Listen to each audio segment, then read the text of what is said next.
Hi guys, welcome back once again. Advice for today's is kung doon ka lang sa mabuti gumagawa ng mabuti sa kapwa mo, anong pagpapala ang ibibigay sa iyo ng ating Diyos Ama? So ganito po yun, ipapaliwanag ko. Kung doon ka lang sa tao na gumagawa ng kabutihan, kunyari ganito po yun, example, may tumulong sa'yo. So ibabalik mo rin yung tumulong sa'yo sa kanya, doon sa tumulong sa'yo. Tapos sa iba hindi na. Gagawa ka lang ng kabutihan, doon lang sa tumulong para sa'yo. Kasi nga parang tumatanaw ka ng utang na loob. Ay mali po yun. Okay po yung ginawa mo ng pagbabalik utang na loob. Pero hindi lang doon sa kapwa na tumulong sa'yo. Lahat po ng tao, kapwa natin, mahalin natin, pag-isipan natin ng mabuti para mapabuti sila. Tulungan natin yung mga taong nangangailangan ng tulong na financially, lalong-lalo na yung talagang walang-wala talaga. Na makikita mo naman talaga as in. Ganun po yun. So kapag isa kang taong matulungin, may mabuting kalooban, malawak na pangunawa, at parating nagdadasal sa ating Diyos Ama, Diyos Anak na bigyan tayo ng blessing para makatulong tayo sa kapwa-tao natin na ma-spread din natin sa kanila yung tinulong sa atin na blessing ni Papa God. Kapag ang isang tao po kasi bini-blessing, kailangan din natin i-share yun.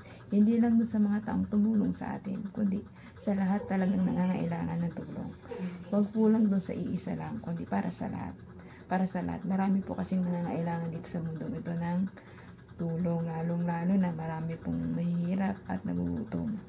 Papalad tayong mga kahit pa paano may trabaho at nakakapag-provide tayo sa pamilya natin. Hindi man malaki ang sahod natin, tama lang, pero kahit paano kapag nakakita tayo ng kapwa-tao natin na sa daanan na nagtitinda, bigyan natin kahit pambiling tubig o biskuit. At least nakatulong tayo, di ba?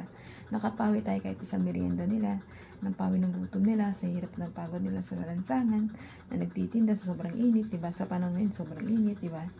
Kahit doon man lang mahabag tayo sa mga kapwa-tao natin na nagugutom at napapagod. Siyempre, natural na naghanap buhay sila at mapagod sila. Pero siyempre, kahit maimpasan man lang isang pagkain nila na merienda nila, di ba? Kahit tubig lang naman, di ba?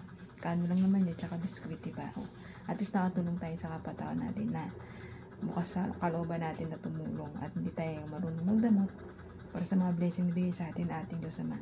Kasi pag tumutulong tayo sa ating Diyos Ama, biniblessing tayo ng siksik, liglig at umaapaw pa.